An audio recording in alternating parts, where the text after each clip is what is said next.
जय हिंद बच्चों। इस वीडियो में हम लोग क्लास 10th के प्रश्नावली 6.2 के प्रश्नों को हल करेंगे, जो कि दूरी सूत्र पर आधारित है। दूरी सूत्र कहते हैं या फिर उसको हम कहते हैं दो बिंदुओं के बीच की दूरी, यानी कोई दो बिंदु दिया रहेगा, उनके बीच की दूरी निकालना रहेगा।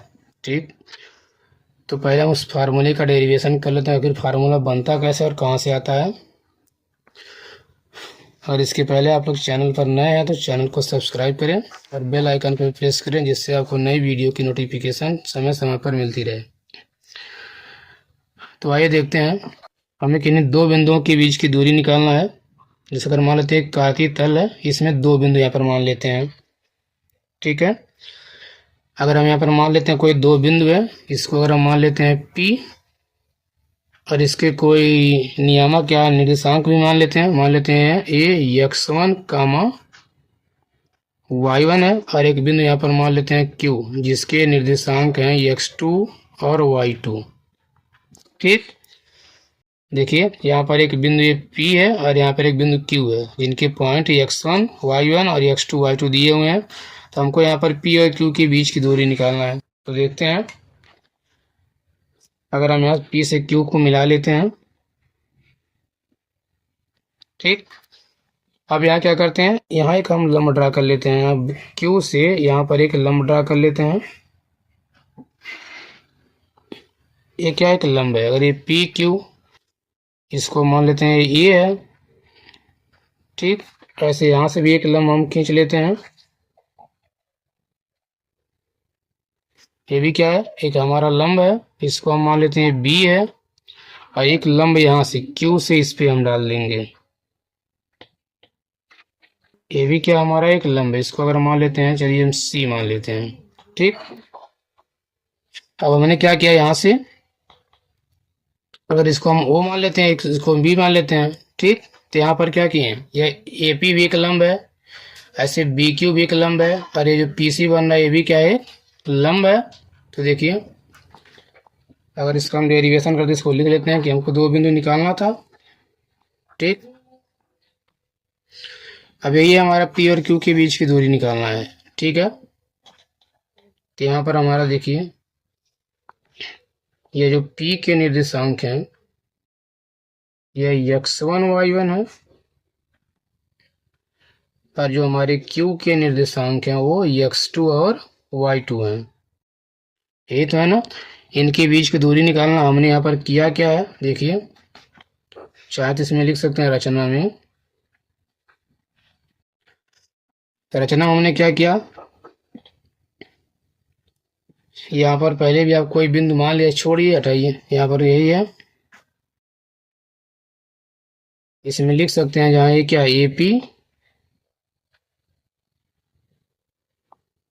कौन कौन सा ए पी, इस तरह बी क्यू, तथा कौन सा पी सी, क्या है, लंब है या लंब खींचे। ठीक है, अब यहाँ देखिए, जैसे यहाँ बिंदु दिया है P का x1 कामा y1, इसका मतलब क्या हुआ कि हम x पे चलना है, x अक्ष पे चलना है x1 दूरी, और y अक्ष पे चलना है y1 दूरी। इसका मतलब यही हुआ ना। अरे बिंदु P यहाँ पर है, मतलब ये यहाँ पर ऐसे आएगा। तो यहाँ से यहाँ तक की दूरी क्या है, x1 है। देखिए, जो हमारा रेखा यहीं तो लगभग बन रहा है, यही वाला जो बिंदु P है यही है, इधर लगभग आएगा। तो ये इसके जो नियामक है वो x1 y1 है। तो x1 का मतलब कि x वाले पर चले हैं x1, तो नहीं, यहाँ से यहाँ तक की दूरी हम इसको हम बोल सकते हैं x1। ठीक है, यहाँ से लेकर यहाँ तक की दूरी है। ऐसे फिर यहाँ पर y पर y1 है। ठीक, यानी यह जो दूरी चले हैं, y1, अगर ये बिंदु P है तो ये तो y1 होगा ना, यहाँ से यहाँ तक की दूरी, ये हो जाएगा y1। ठीक है, ऐसे यहाँ पर एक Q है इस बिंदु का, इसके जो नियामक है x2 कामा y2 है। इसका मतलब कि x पे चलना है x2 और y पे चलना है y2। तो x2 का मतलब देखिए बिंदु P यहाँ पर, यानी यहाँ से लेकर यहाँ तक की पूरी दूरी कितनी हो जाएगी, x2। यहाँ से लेकर यहाँ तक की x2 होगा, लेकिन उसमें से x1 घटा सकते हैं। देखिए, यहाँ से लेकर यहाँ तक की दूरी कितनी है, x2 है ना। या ऐसे मान लीजिए कि यहाँ से लेकर यहाँ तक की दूरी पूरी ये कितनी है, x2 है। ऐसे y पर y2 चल रहा है, यानी पूरा यह दूरी कितनी है, y2 है। यहाँ B से लेकर Q की दूरी कितनी है, y2 है। इसको चाहे तो लिख सकते हैं, देखिए यहाँ लिख सकते हैं OA बराबर, यानी O से लेकर A तक की दूरी x1 है, ठीक। ऐसे AP बराबर, अगर हम बात करें AP का, ये क्या हो जाएगा, y1 हो जाएगा, ठीक। और निकाल लेते हैं O से B की लंबाई, यानी OB बराबर, देखिए O से B की लंबाई x2 आ गया। और अगर हम बात करें B से Q की लंबाई, यानी लिख सकते हैं BQ बराबर, देखिए BQ बराबर ये क्या है, y2 है, ठीक है। हमें निकालना है यहाँ PQ कहाँ बनना है, त्रिभुज बनना है। देखिए PQC में, इसी में हमको बात करना है, हमको निकालना PQ।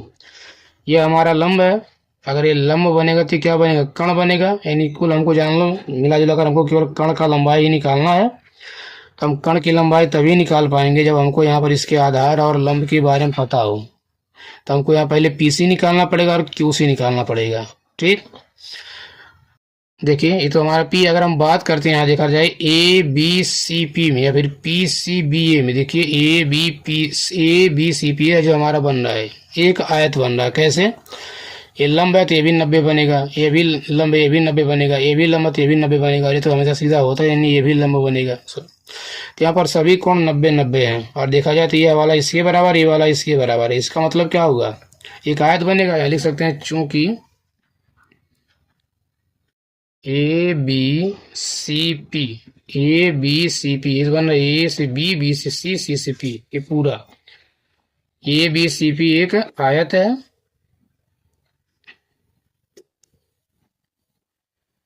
क्या है, एक आयत है।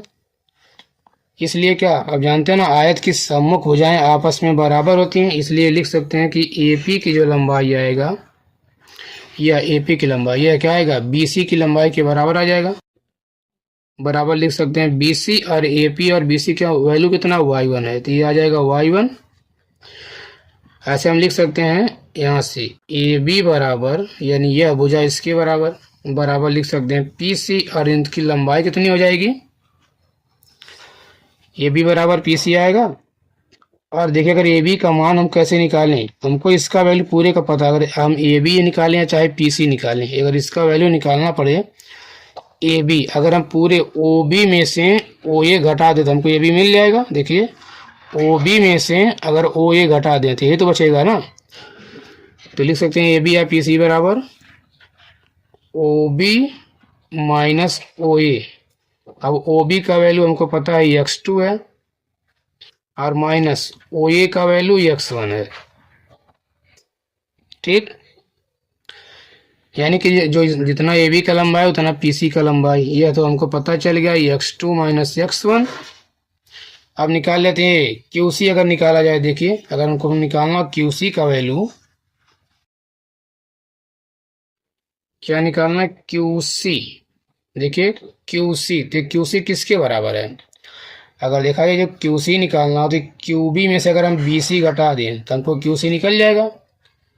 लिख सकते हैं QC बराबर QB और माइनस BC। पूरे में से अगर हमें QB में से, यानी यहाँ से कर यहाँ तक की दूरी में यह इतना घटा दें, फिर यही तो मिलेगा ना, यानी कि QC बराबर हो जाएगा QB माइनस BC। तो देखिए QB का वैल्यू पता है हमको,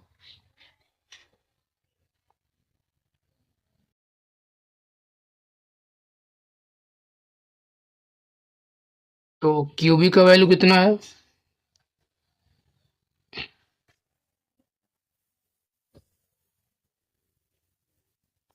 देखिए QB पूरा हम लोग क्या माने थे, यहाँ से लेकर यहाँ तक की दूरी y2 है, ये हो जाएगा y2। ये y2 आया था ना, क्योंकि Q के निर्देशांक थे x2 y2, तो मतलब ये वाला पूरी दूरी कितनी थी, y2 थी, माइनस घटाना BC, तो BC कहाँ पर आएगा, A वाला, यह इसके बराबर है। देखिए BC बराबर y1 आया, तो यहाँ पर आ जाएगा y1 हो जाएगा। अब हम आते हैं त्रिभुज इस वाले में PCB में, या फिर त्रिभुज PQC में। एक समकोण त्रिभुज है, और समकोण त्रिभुज में जानते हैं कि कर्ण का स्क्वायर बराबर लंब का स्क्वायर प्लस आधार का स्क्वायर। तो कर्ण क्या बनेगा, पी क्यू। तो हम लिख सकते हैं पी क्यू स्क्वायर बराबर आधार का स्क्वायर प्लस लंब का स्क्वायर। तो आधार क्या है, पीसी है, यानी बन जाएगा पीसी का स्क्वायर प्लस लंब बन जाएगा क्यूसी का स्क्वायर। ये तो निकालना है, ये तो हमको पी क्यू बराबर निकालना है, ये पी क्यू स्क्वायर बराबर, और यहाँ देखिए पीसी, पीसी का मान अभी हम लोग निकाले हैं, चाहे कहा जाए ए बी चाहे कहा जाए पीसी। इसका वैल्यू क्या आया, x2 माइनस x1 आया, तो आ जाएगा x2 माइनस x1, इस पे पावर 2 है तो इसका होल स्क्वायर बन जाएगा प्लस, ऐसे यहाँ लिखा है क्यूसी, तो यहाँ देखिए क्यूसी का वैल्यू क्या है, y2 माइनस y1 आया है, तो यह आ जाएगा y2 माइनस y1 का होल स्क्वायर। अब निकालना पी क्यू, यहाँ पावर है, इसको उधर पक्षांतर करेंगे तो रूट बनाएगा, तो आ जाएगा पी क्यू बराबर कन्नड़े में x2 माइनस x1 का होल स्क्वायर, और ये बन जाएगा प्लस y2 माइनस y1 का होल स्क्वायर।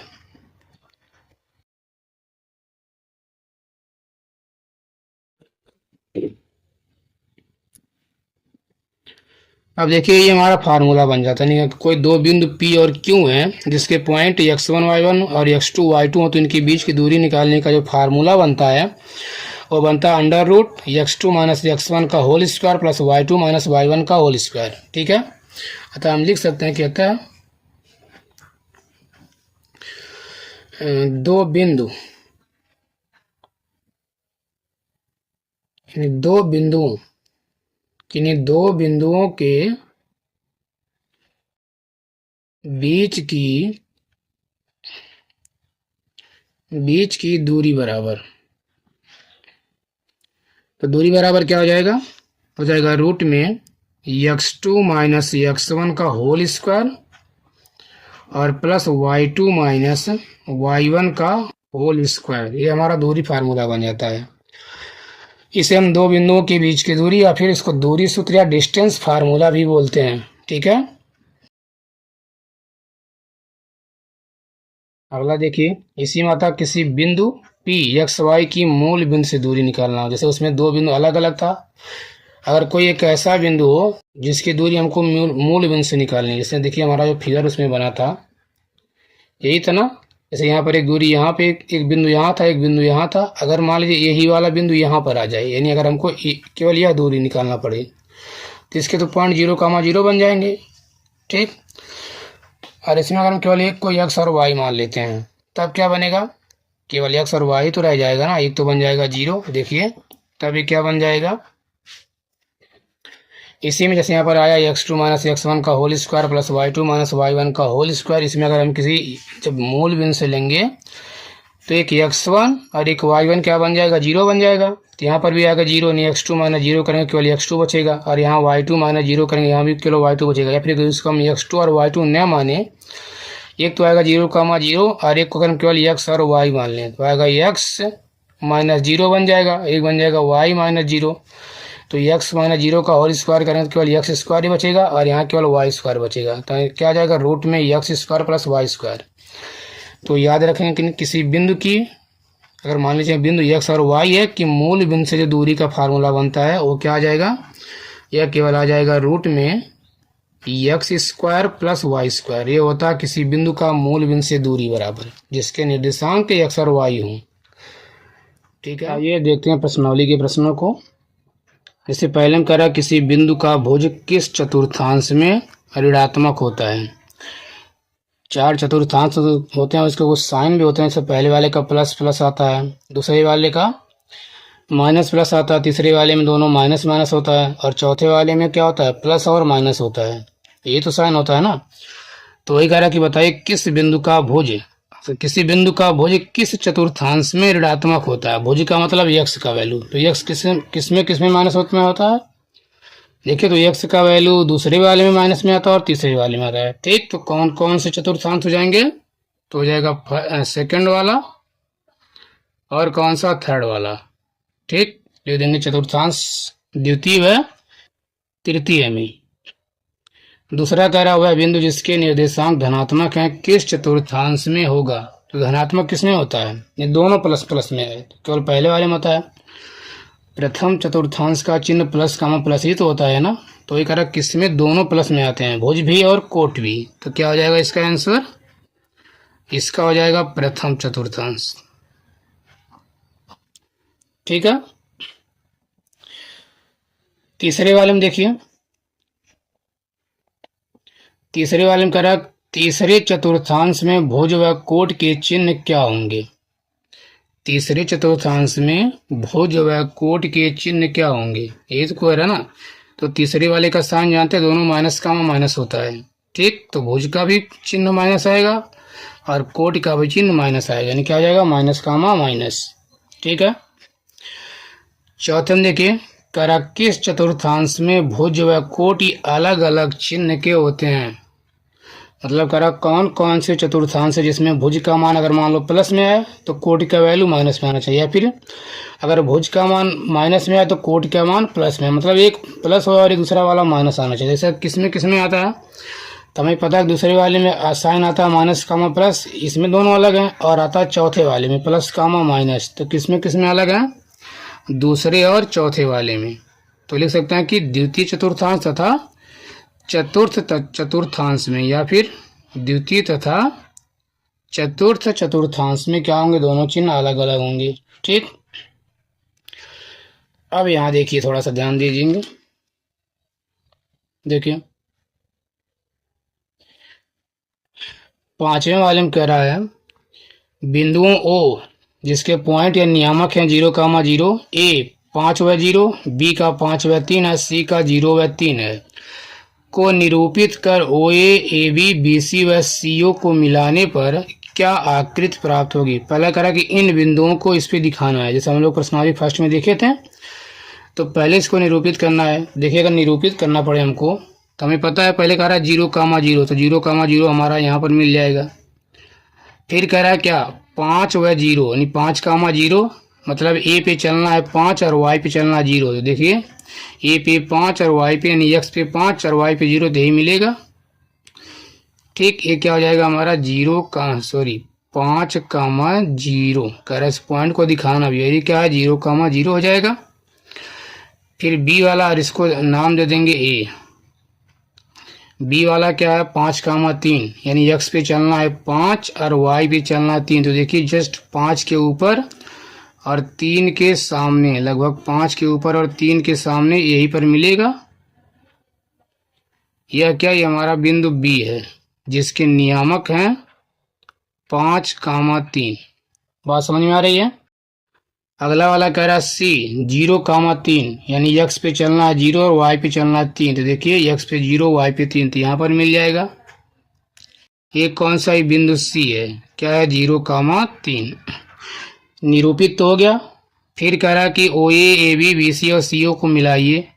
तो ओ से ए को मिलाएंगे, तो ओ ए तो मिलाने पर यही बनेगा हमारा ओ ए। ठीक। फिर कह रहा है ए से बी को मिलाना है। देखिए अगर हम ए से बी को मिला देते हैं, फिर बी से सी को भी मिलाना है, तो बी से सी को मिला लेते हैं, थोड़ा मिला लेंगे बढ़िया से स्केल के हेल्प से। फिर कह रहा है सी से मिलाना है ओ को, यानी सी ओ। तो एक यह बन जाएगा। तो कह रहा है जो फिगर बन रहा है कैसा आकृति बन रहा है। तो देखिए हमें पता है कि यह दूरी कितनी है 3, यार यहाँ पर भी देखिए यह दूरी 3 है। अगर यह दूरी बात करें, इस पे चला गया 5 है और यहाँ पर भी 5 है, यानी आमने सामने की बजाय आपस में बराबर है, अरे तो लंबवत होता ही है, तो ये क्या बन जाएगा, आयत बन जाएगा। तो कह रहा उस फिगर का नाम क्या है, जो आकृति बन रही क्या बन जाएगा, आयत बन जाएगा। ठीक है। अगला देखिए, कह रहा है किसी बिंदु का x निर्देशांक 0 है तो वह किस चतुर्थांश में स्थित है।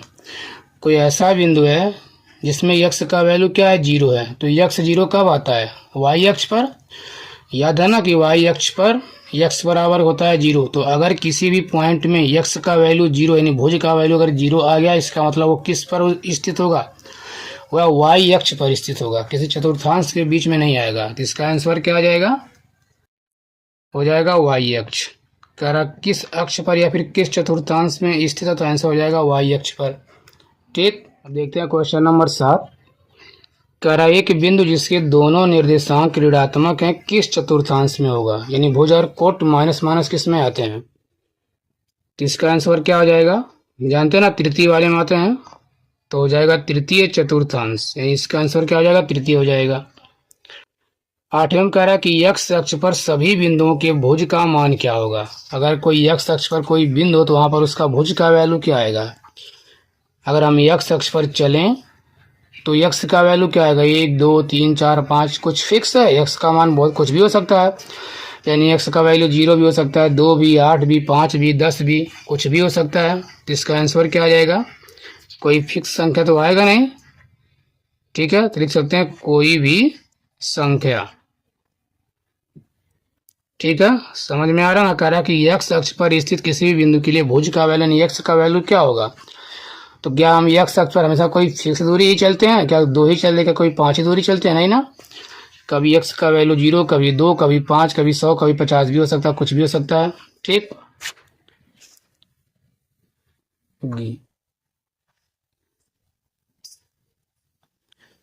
अब देखिए अगला वाला। कह रहा y अक्ष पर उसकी विपरीत दिशा में 4 इकाई पर स्थित बिंदु के निर्देशांक क्या हैं। जैसे मान लीजिए हमारा ये अक्ष है, इसको हम मान लेते हैं ऐसे। ठीक, जानते हैं वाला y होता है और ये y डैश है। तो कह रहा y अक्ष पर स्थित उसकी विपरीत दिशा में 4 इकाई पर स्थित बिंदु के निर्देशांक क्या है। अगर मान लीजिए यहाँ पर y 4 है, ठीक, तो कह रहा इसके विपरीत, इसका विपरीत तो यही आएगा, नीचे आ जाएगा। कह रहा उतनी दूरी पर क्या, अगर यहाँ पर प्लस का 4 है तो यहाँ पर क्या आ जाएगा, माइनस का 4 आ जाएगा। तो वही कह रहा है कि y अक्ष पर उसकी विपरीत दिशा में 4 इकाई पर स्थित बिंदु के निर्देशांक क्या हैं। तो 4 का विपरीत क्या हो जाएगा, -4। तो बिंदु के निर्देशांक क्या हो जाएंगे, तो y पे तो माइनस का 4 होगा और x पे क्या बन जाएगा, 0। ठीक है, यानी आंसर क्या आ जाएगा, 0, -4। ठीक है, 10 में देखिए, 10 में कह रहा है कि बिंदु 3, 4 की मूल बिंदु से दूरी क्या है। कोई एक बिंदु है जिसके पॉइंट 3 और 4 हैं, कह रहा है इसकी मूल बिंदु से दूरी क्या होगी। तो मूल बिंदु से दूरी का फार्मूला हम लोग अभी पढ़े हैं। ठीक, क्या होता है, किसी बिंदु का मूल बिंदु से दूरी अगर निकालना हो तब, तो बराबर जानते हैं क्या होता है, रूट में x² + y², इसको x मान लीजिए, इसको y मान लीजिए, तो हो जाएगा 3 का स्क्वायर + 4 का स्क्वायर बराबर क्या हो जाएगा, 3 का स्क्वायर करेंगे तो 9 और 4 का स्क्वायर करेंगे तो 16 आ जाएगा। 16 9 25, 25 को बाहर निकालेंगे तो आ जाएगा 5। ठीक है, 11 देखिए, 11 वाले में कह रहा है कि निम्न बिंदुओं के बीच की दूरी क्या है। यहाँ पर जैसे पहले वाले ने दिया -5 2 और 7 और -3। यहाँ देखिए -5 2 और 7 -3 के बीच की दूरी निकालना है। दो बिंदु ए और बी मान लेते हैं, इसको मान लेते हैं x1 y1, इसको मान लेते हैं x2 y2। ठीक, इस अगर हम पहले की बात करें, इसमें आप किसी को भी x1 y1 और किसी को भी x2 y2 मान सकते हैं। अगर हम इसको x1 y1 मान लेते हैं और इसको x2 y2 मान लेते हैं। ठीक, तो देखिए, तो x1 का मान -5 आ जाएगा और ऐसे ही x2 का वैल्यू 7, यानी पहला वाला x1, ये वाला x2। ऐसे इसमें y1 का वैल्यू 2 आ जाएगा और y2 का वैल्यू -3 आ जाएगा। अब इनके बिंदु के बीच दूरी निकालते हैं। तो देखिए दूरी बराबर, तो दूरी बराबर फार्मूला जानते ही हैं, होता है रूट में x1 - x2 का होल स्क्वायर। चाहते एक बार लिख लीजिए, या फिर x2 - x1 बोलिए, या फिर x1 - x2, दोनों बात एक ही है। ठीक, तो क्या होता है, x2 - x1 का होल स्क्वायर और प्लस y2 - y1 का होल स्क्वायर, तो बराबर हो जाएगा। देखिए x2 के स्थान पे 7 है, फिर माइनस लिखना है x1, तो x1 का वैल्यू माइनस, और यहाँ पर ये माइनस पहले से है, फिर ये भी माइनस आएगा, तो माइनस माइनस से प्लस बन जाएगा। हो जाएगा 7 + 5 का होल स्क्वायर, फिर प्लस यहाँ पर है y2 माइनस y1, तो y2 का वैल्यू देखिए क्या है, माइनस का 3 है। फिर माइनस y1 का वैल्यू 2 है, तो आ जाएगा -3 माइनस 2 का होल स्क्वायर। ठीक है, अभी बराबर क्या आ जाएगा देखिए, 7 और 5 जोड़ेंगे 12, देखिए 7 5 12, 12 का स्क्वायर करेंगे तो बन जाएगा 144। फिर प्लस -3 और -2 बन जाएगा -5, और -5 का स्क्वायर करेंगे तो बन जाएगा 25। ठीक है, अगर हम 144 में 25 को जोड़ लेते हैं तो बन जाएगा 169। तो बराबर क्या आ जाएगा, 169 का ये आ जाएगा 13 इकाई। ठीक, ऐसे दूसरा देखिए, जिसका दिया 2, 0 व -1, 4, यहाँ भी इनके बीच से दूरी निकालना है। ठीक है, तो क्या करेंगे, ऐसे यहाँ पर भी किसी को x1 किसी की x2 मान लेते हैं। अगर यहाँ देखिए हम x1 बराबर 2 आ जाएगा और x2 बराबर -1 आ जाएगा। ऐसे ही y1 बराबर 0 आ जाएगा और y2 बराबर 4 आ जाएगा। पहले वाले को x1 y1 x1 x2 मान लेते हैं और बाद वाले दोनों बिंदुओं को y1 और y2 मान लेते हैं। ठीक है, तो यहाँ पर मानना देखिए, अब इनके बीच की दूरी निकालना है। क्या निकालना है, दूरी। तो दूरी बराबर फार्मूला जान ही रहे हैं। ठीक, मैं यहाँ डायरेक्टली अब लिख रहा हूँ क्योंकि फार्मूला आप लोग जान गए हैं। तो क्या था, x2 माइनस x1 का होल स्क्वायर, तो x2 है -1, फिर माइनस y1 क्या है, x2 माइनस x1, तो x1 है 2, यानी 1 माइनस 2 का होल स्क्वायर प्लस, फिर बनता y2 माइनस y1, तो y2 का वैल्यू 4 है और माइनस y1 का वैल्यू 0, इसका हो जाएगा होल स्क्वायर। ये तो बनेगा ना। अब देखिए बराबर क्या आ जाएगा, -1 और -2 करेंगे तो -3, और -3 का अगर हम स्क्वायर कर देंगे तो बन जाएगा 9, प्लस 4 में से 0 गया तो आएगा 4, 4 का स्क्वायर करेंगे तो बन जाएगा 16। अगर हम जोड़ लेते हैं 16 और 9 25, 25 का वर्गमूल आ जाएगा 5। ठीक, और क्या लिख देंगे, क्योंकि यहाँ पर कोई मात्रक इसका फिक्स नहीं है। ठीक है,